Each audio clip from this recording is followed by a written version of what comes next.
Now for the latest in those long-running Bank of America settlement talks with the SEC over Merrill Lynch. The judge considering the settlement postponed his ruling on the $150 million agreement yesterday.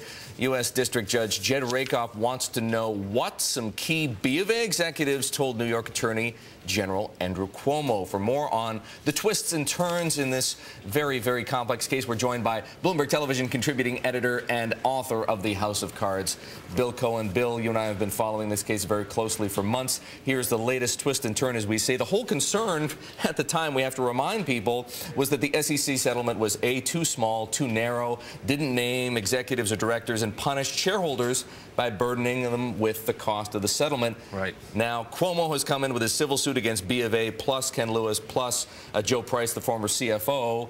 What do you divine from this latest ruling by Rakoff? It's sort of a four-page thing that's got some very interesting details. Well, you know, Rakoff is always a bit of an iconoclast as a jurist, and I think he wants to hold B of A's feet to the fire big time. And one thing he doesn't understand here, which I have to say I don't understand either, is this whole notion of B of A saying the reason they fired Mayopoulos was to make room for Moynihan. Just a moment. We have to remind everybody we're talking about Tim Mayopoulos, the former general counsel, correct? Correct. And Brian Moynihan, now the CEO, he replaced Mayopoulos in December of 2008, correct? Around the time that there was all this issue regarding the shareholder vote and whether to disclose the losses. Mayopoulos was saying we got to disclose the losses. They ended up not disclosing the losses. That's what Cuomo's lawsuit is about, and that's what the, you know, in part the SEC's lawsuit was trying to settle, those claims. Now, what B of A is saying is that they had to replace Mayopoulos with Moynihan so Moynihan wouldn't leave. Seems to me they've got a huge firm. They could put Moynihan anywhere so he wouldn't leave. Why did they have to put him in Mayopoulos' place at just that moment when his legal license had lapsed, in fact? Part of this appears to come down to a jurisdictional dispute, if you will, over Cuomo versus the SEC. Cuomo has taken the testimony from 5 former executives, including Mayopoulos.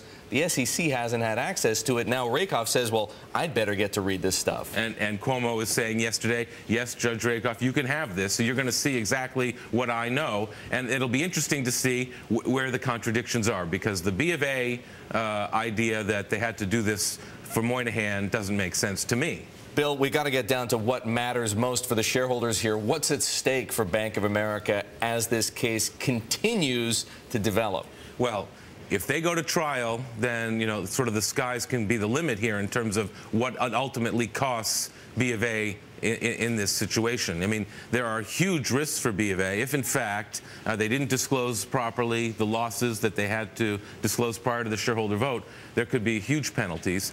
So whatever the $150 million settlement that they're proposing is going to probably be a better deal for shareholders than if it goes to trial. And be my guess. I'm not a lawyer, but what kind of risk of, say, we should remember Brian Moynihan is not named in Cuomo's suit, but if the SEC thing goes to trial on March 1st, which is the scheduled date, what does that mean for Brian Moynihan, who's trying to run this company? It probably means dates testifying in court and explaining why he did what he did and why they didn't make the losses known and what about the bonuses and all the other things that they're trying to examine in this case. And Ken Lewis may be gone, but Joe Price, the former CFO named in Cuomo's suit, is still there. He's taken over Brian Moynihan's old job running the consumer bank. Look, you know, I don't want to be too critical of B of A. I think one good thing they did yesterday was take away Chad Gifford's right, the board member, to fly anywhere he wants in the corporate jet for free. That's one good thing they did. But the rest of this seems like a 3-ring circus. And I got to tell you, Eric, I just don't understand the B of A explanation for why Mayopoulos was fired. Well, Judge Rakoff wants to know more, and we do as well. Bill Cohan,